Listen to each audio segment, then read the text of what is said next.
Log on, tune in, find out. Another good idea from Cambridge.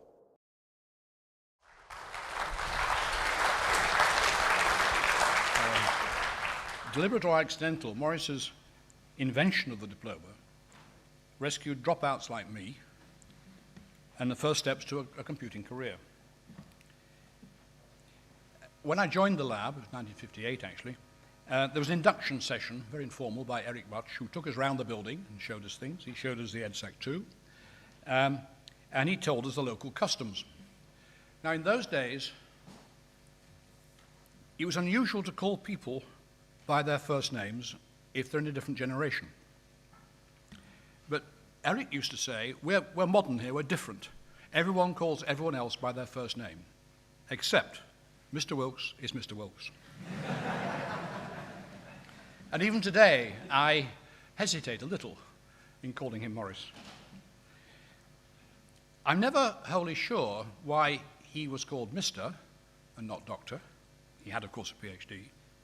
I understand he believed the doctor title belonged to the medics and he didn't want to presume. It's rather typical of Maurice, that. But he didn't want to usurp what he thought was by right the title for other people. But when he was awarded a chair, he had no hesitation in calling himself professor. Now, there's also a story about that too, that this was not, of course, till 1965, that as all professors with personal chairs, he chose his title, and he chose the title of computer technology. Others, of course, had adopted the more familiar title of today, the professors of computer science. When asked why, he would say, I'm an engineer, but I was a scientist once, and I know the difference. That's very, very typical. I enjoyed the diploma. In fact, I did it quite well. And they told me I could do research. I wasn't quite sure what research was, but of course I had to find out what to do research in. Being qualified in not much else, being a dropout from mathematics and the rest, I fancied doing something about programming, or programming languages as was beginning to be talked about. When I suggested this to Maurice, he advised me, oh, you can't do that, it's been done. By David Wheeler, presumably. Like everything had been done by David Wheeler. So in those days, most research students adopted a subject, an application subject, where they did their computing for them. There was some chemists, there were some physicists, and so on. And so I found myself assigned to high energy physics in the Cavendish to do their programming for them, or to help them with their computing, or somehow do research in computing in high energy physics. They were involved with bubble chamber photographs, if you're old enough to remember those things. And so I was assigned there, but there were two severe problems immediately came. First of all, I was no physicist, unlike David or Maurice. The lectures I was sent to were quite incomprehensible. And secondly, the high energy physicists could do their own programming, thank you very much anyway. They didn't need me. I shared an office with Roger Needham in those days. And after a few weeks of this, I mean moaning a bit, Roger said, he advised me that the old man, and we called him the old man, mercilessly of course, not to his face, he told me that the old man was interested in a new phenomenon in high-level language that was called algol, and he might be changing his mind. He did change his mind, I'm very glad to say, and I was set the task of doing something called EDSAC-2 autocode, happily plagiarizing Tony Brooker's autocode from the Ferranti Mercury. EDSAC-2 was a machine language programmer's dream. It was wonderfully designed. There was really no need for a high-level language if you were clever enough. And anyway, you had to write pretty efficient code. I mean, though the memory was a lot bigger than EDSAC's, it wasn't that big. And the name of the game in those days was, for quite a long time, efficiency, all the time, efficiency, write efficient programs. So I set about, though, writing a high-level language. And this was no doubt part of Maurice's grand design to expand the use of computing, which it did. But there was some hostility. There were some people in the lab who said, we don't need high-level languages. It's going to be a good idea. And one person who was actually here, but probably doesn't remember, shouted at me across the computer room one day, saying, "We don't need this sort of thing." But many years later, in fact 10 years ago to be precise, I met a retired provost of Princeton University who had been to Cambridge in the EDSAC days, and he was now back in Cambridge then, and he'd used EDSAC 2.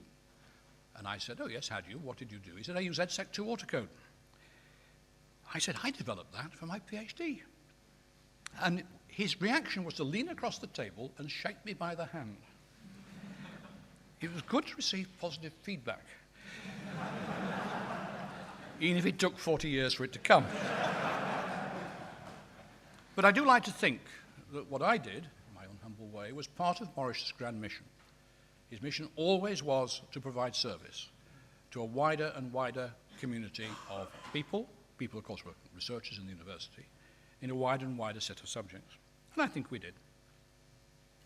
So anyway, having done the autocode, I finished my PhD, and I rather fancied staying on in the lab. Couldn't think of anything else better to do anyway. So I went to see him, and I said, "Maurice, have you got any jobs?" I probably said, "Mr. Wilkes, have you got any jobs?" He said, "No, we haven't unless somebody dies." But the Titan project had started, which David mentioned a moment ago, and he gave me a temporary job on the new machine. And many years later, I discovered how he did it. He had enough funds to pay for Titan and 7 tape drives. He decided to buy the Titan and 6 tape drives and hire me. They call it soft money now, but it was hard enough for me. Many years later, Maurice would say, "I think I made the right choice." So the Titan was acquired. It was exciting times, particularly for David and I. We were leading with a man called Chris Spooner from Ferranti, the design of a very advanced operating system. It was going to be the best operating system ever written. Eventually it was. And in doing that, we made a visit to Manchester. Every now and again, someone from Cambridge goes to Manchester and comes back with either how not to do it or how to do it. What they were doing at Manchester then, they just got their atlas just about working, and they put some temporary operating system in it, a temporary compiler. So they're getting service out of it before they got the real thing working properly. And we realized that that would be a good idea for us, because there was a danger. We knew this operating system was going to take forever to write, and did. And so we set about saying, we came back and said to Maurice, "We think we ought to invest in a temporary supervisor and a temporary compiler for EDSAC autocode."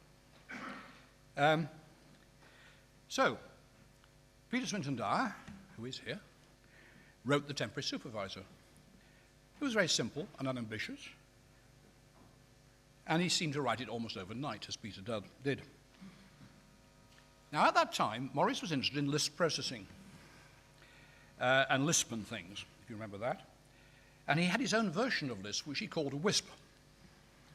He said, "The W stands for Wilkes, but I'm not saying what the rest stands for." We were left to make up whatever we liked to make up, didn't we, David? But WISP it was, and he was so enthusiastic, he said, "I think we could use this to write a compiler in." So I thought, we suddenly found a good idea to keep him occupied. And so he set about writing an autocode compiler in WISP. Well, he did it, but it wasn't very good. It was a bit slow, and it was a bit full of bugs. And we learned one big lesson, that Maurice was a much better director and manager than a mere programmer. In fact, he wasn't very good at programming, let's face it, don't you, David? So Peter came to the rescue again, and he wrote the compiler, just like that, and that was fine, and so we had temporary software on the Titan to keep the users happy, which was, say, a blessing. Incidentally, Peter's achievements were seen as a threat by us, Roger Needham and myself, and one or two others writing the operating system, because if we didn't get on with it, Peter would write all the software for the machine. And this is true. And it spurred us on. So, as David has said, Maurice was a regular visitor to MIT. And every time he went to MIT, he'd come back with a great idea. And in about 1965, he was out at MIT and he discovered something called CTSS, a compatible time-sharing system, which they had developed. And time-sharing, of course, was very new in those days, and of course we were all used to batch systems, which were slow and awkward to use and so on. And indeed, here's a picture of Maurice at MIT in Joe Weizenbaum's study using CTSS. Well, he came bouncing back to Cambridge, and bouncing is the right word, saying, I've discovered what we must now do. We've got to have time-sharing on the Titan. Now, when you're writing an operating system, and you've been doing it for some time, months and years, and you're deep in the middle of it, for something that doesn't include time-sharing, you do not welcome this suggestion. In fact, we were damned hostile. Indeed, Peter Swinton and I wrote a paper, I've read it recently, saying how politically inept it would be because it would slow the project down and users would complain even more. Well, Maurice insisted, as he did, and 2 years later we had time sharing.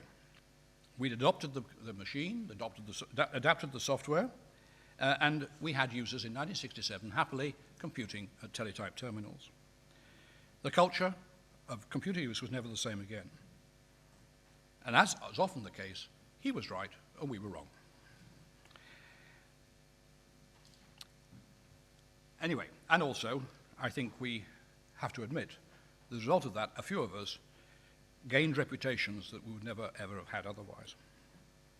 Now, to do the time-sharing project, we had to make some alterations to the system. In particular, it created another problem because we had to connect the terminals to the machine. And we needed something called a multiplexer. Of course, we couldn't buy such a thing. We had to make it. And so David Wheeler was given the job of designing a multiplexer, just a way of connecting, was it 32 terminals or 64? 32 teletype terminals to the machine's channel. But there was a problem always with David Wheeler of getting him to get on with it. He would think about it a lot, but he'd do it. But Maurice had a technique which he used on this occasion, which was always successful. What he did was he designed a multiplexer, knowing it's not very good, and showed it to David. Said, what do you think of this?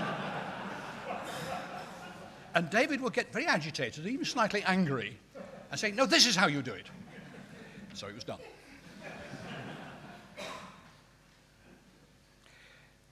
The time-sharing system was not the only innovation that Maurice imported from MIT.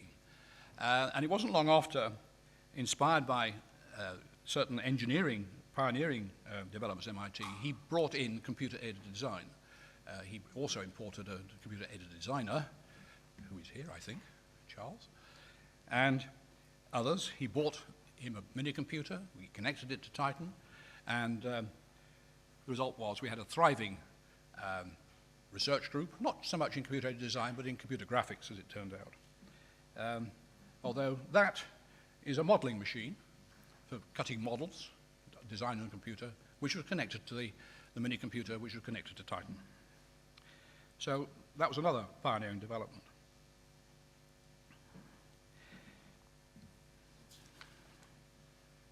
Well, Maurice was always very reluctant to celebrate new lab developments. And he was quite serious about this, except he would always take them to the bun shop for a pint.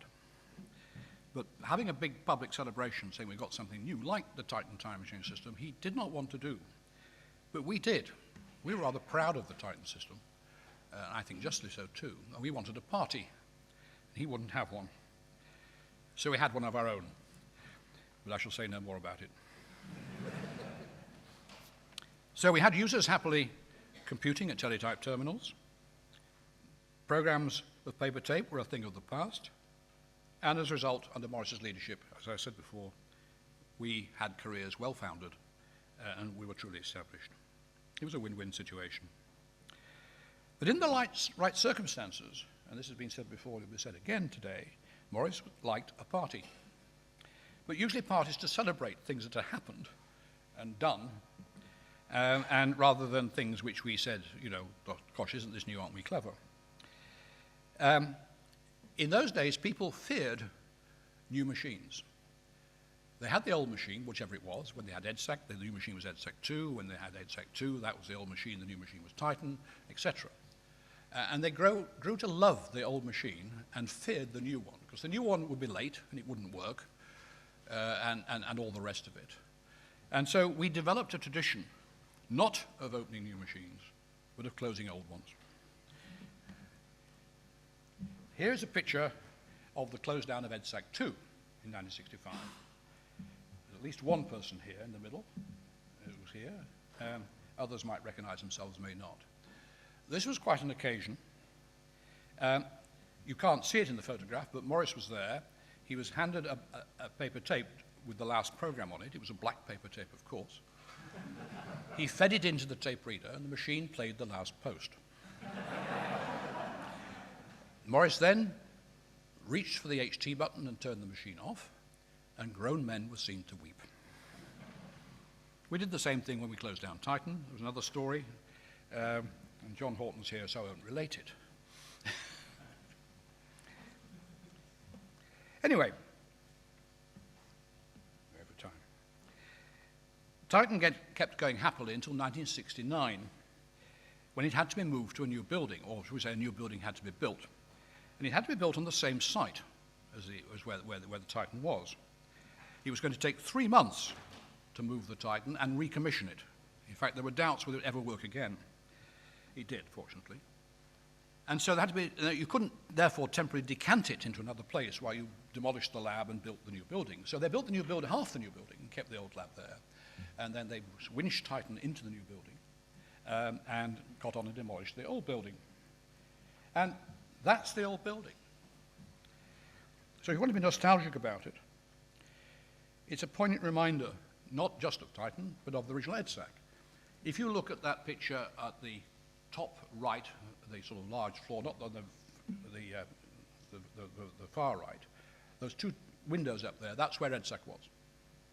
If you looked on the left side, and the 2 floors below was where EDSEC 2 was. He was on 2 floors with EDSEC 2, power on one floor, machine on the other, and the Titan was in the piece on the right-hand side, an old lecture theatre. So they were all there. The ubiquitous green door was on the other side of the building. The other side was Corn Exchange Street, and that's where the door was. And it was probably at that time nestling in the now famous skip that the demolishers and the builders had put it. It was then rescued by Sid Barton, whose picture you saw earlier, to be stored in the basement of the new building for over 10 years before being taken out at Maurice's retirement party. Now, the new building came with a new organizational structure. By the end of the 1960s, it was politically untenable for computing research to be the construction of new computers for service. Or if you preferred, we weren't allowed to continue experimenting on the users. The university recommended that the laboratory should be divided into 2 parts, kept as one department, one part being a computer science research and teaching, and the other part being a computing service. But the department would have 2 heads, head of one and head of the other. Maurice was in charge of computer science, and I became director of the university computing service.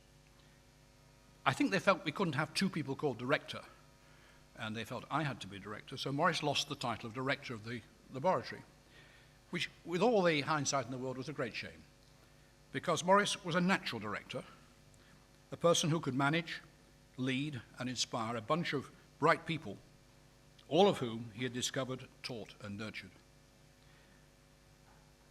And to do that with the aim of widening the application of computers. But certain powerful professors insisted that the new service had to have a standard machine, a machine that was compatible with all machines similarly in other big major international universities, and that meant an IBM mainframe.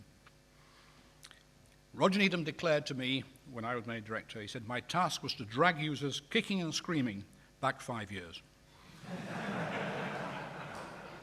Maurice's view was a bit more damning. He said, this was going to dumb down the laboratory intellectually. And to some extent, he was right. But we actually managed to extend the IBM operating system. so that it remained wholly compatible, so that machine programs from any other IBM machine could work perfectly well without change, but we changed the user interface. And rather, not unsurprisingly, the user interface began to look like Titan. So that's why we claim that Phoenix rose from the ashes. We inherited from Maurice the quest to promote high-quality services and to do them well. I think we did justice to his original objectives and standards. So in 1970, I ceased to be a member of Maurice's academic staff, and I became his colleague, and a close one at that. For several years after, Maurice imparted to me his unique skills of encouraging, supporting, and managing other people. And for that, I shall be ever grateful. Thank you.